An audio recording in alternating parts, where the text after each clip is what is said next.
across the table issues resolve చేస్తా. పర్సనల్గా కూడా ఏదైనా ఉంటే అది చట్టపరిధికి లోబడి ఉంటే పర్సనల్గా కూడా ఎవరికైనా పలకడానికి నాకు ఎలాంటి అభ్యంతరం లేదు.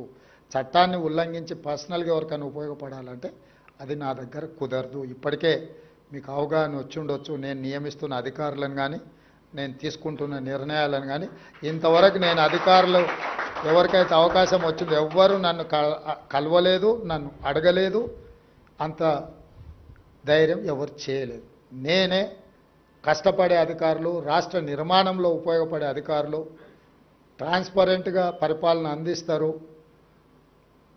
డీవియేట్ వయలేట్ చేయకుండా చట్టాన్ని అమలు చేస్తారు అనుకున్న వాళ్ళందరికీ నాకున్న అవగాహన మేరకు, అంటే అందరికి అవకాశం వచ్చిందంటే రాకపోవచ్చు. ఒక పోస్ట్ ఉంటే 10 మంది ఈక్వల్లీ క్వాలిఫికేషన్ ఉన్న వాళ్ళు ఉంటే ఎవరికో ఒకరికే ఇవ్వగలుగుతాను నేను. కాబట్టి భవిష్యత్తులో కూడా అవకాశాలు ఉంటాయి. క్రడాయి కూడా నేను చెప్పేది ఒకటి, ఈ నగరం మనది. ప్రపంచంలో ఏ నగరానికైనా గుర్తింపు ఏంటంటే బిల్డర్స్ కట్టిన ల్యాండ్ మార్క్సే. నీకు న్యూయార్క్లో పోతే స్టాచ్యూ ఆఫ్ లిబర్టీ అంటారు, హైదరాబాద్కి పోతే చార్మినార్ అంటారు, ఢిల్లీకి పోతే ఇండియా గేట్. ఇవన్నీ ఎవరో ఒక బిల్డర్స్ కట్టినట్టువే కదా. సో ప్రపంచంలో ఏదైనా ల్యాండ్ మార్క్ డెవలప్మెంట్ అనేది మీలాంటి బిల్డర్స్ నిర్మించిన నిర్మాణాలే. ఈ హైదరాబాద్ నగరాన్ని కూడా అద్భుతంగా తీర్చిదిద్దుకుందాము. మీ ఇండస్ట్రీకి అవుట్ అండ్ అవుట్ సపోర్ట్ చేస్తాను. నాకు రియల్ ఎస్టేట్ పట్ల సంపూర్ణమైన అవగాహన ఉన్నది.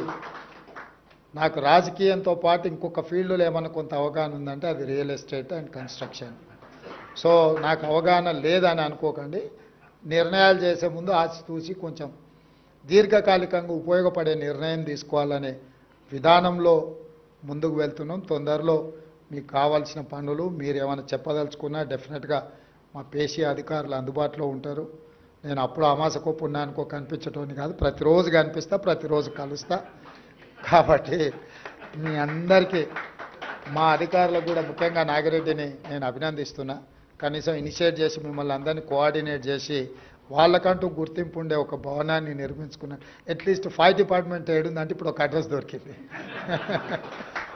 సో ఎవరికైనా ఒక అంటే ఏమంటారు, ఒక అడ్రస్ ఉండాలి. అత్తపత్త క్యా అంటారు కదా, అట్లా భవిష్యత్తులో కూడా ఆ డిపార్ట్మెంట్కి నా సూచన ఏదైనా ఇంకా ఏమైనా మీరు చేయగలిగిందంటే మీరు చేయండి. నాకు తెలిసి ఆ డిపార్ట్మెంట్ శాంక్షన్ పోస్ట్ 3000 అనుకుంటా. మొన్న 491 భర్తీ చేసిన అయినా 2000కే చేరినట్టుండ్రు. ఇంకా 1000 ఖాళీలను కూడా తొందరలోనే మా ప్రభుత్వం నియమిస్తుంది. మీకు కావాల్సిన విధంగా. అదేవిధంగా డిపార్ట్మెంట్లో కొంతమంది అధికారుల కింద ముందు వస్తూ నాగిరెడ్డి గారు చెప్పిండ్రు, పోలీస్ డిపార్ట్మెంట్లో ఏదైనా యాక్సిడెంట్ అయ్యి ఏదైనా ప్రమాదవశాత్తు ఎవరైనా చనిపోతే వాళ్ళకి ఇచ్చే ఇన్సూరెన్సు, ఇతర వసతులు మా ఫైర్ డిపార్ట్మెంట్ కూడా ఇవ్వాలని చెప్పిండు. అదేం పెద్ద కోరిక కాదు, అది మా బాధ్యత. తప్పకుండా పోలీస్ డిపార్ట్మెంట్లో ఉండే వాళ్ళకు ఏవైతే ఫెసిలిటీస్